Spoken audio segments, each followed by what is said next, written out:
बातमी अजित पवार गटाचे आमदार अमोल मिटकरींनी मुख्यमंत्री पदाबाबत सूचक विधान केलंय।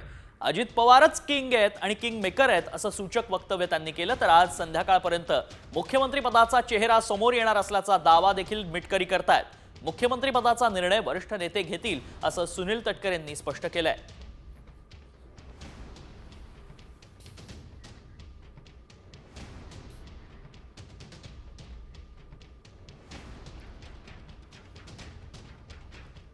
स्वाभाविकपणाने कार्यकर्त्यांच्या मनामध्ये इच्छा असते, परंतु मी वारंवार प्रदेशाध्यक्षामुळे एक बाब स्पष्ट करत आलो, पुन्हा एक अधोरेखित करतोय की आम्ही वास्तववादी आहोत।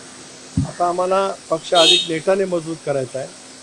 सरकारमधला सहभाग बहुजनांच्या व्यापक हितासाठी करायचा, हे चव्हाण साहेबांनी दिलेलं मूलमंत्र लक्षात ठेवून आम्ही त्या ठिकाणी काम करतो आहोत। त्याच्यामुळे कार्यकर्त्यांची अपेक्षा राहतील, परंतु शेवटी या संदर्भातला निर्णय भाजपची पक्षश्रेष्ठी त्या ठिकाणी आता किंग मेकरच आहेत ना। आता याच्यात काय शंका आली का तुम्हाला? महाराष्ट्रात सर्वात जास्त स्ट्राईक रेट राष्ट्रवादी काँग्रेस पक्षाचा प्रादेशिक पक्ष म्हणून राहिलेला आहे आणि अजितदादांसारख्या नेत्यांनी महाराष्ट्राचं नेतृत्व करावं ही सामान्य आमच्या कार्यकर्त्यांची भावना आहे। पण अर्थातच तो निर्णय तिन्ही पक्षाचे नेते एकत्र येऊन घेतील।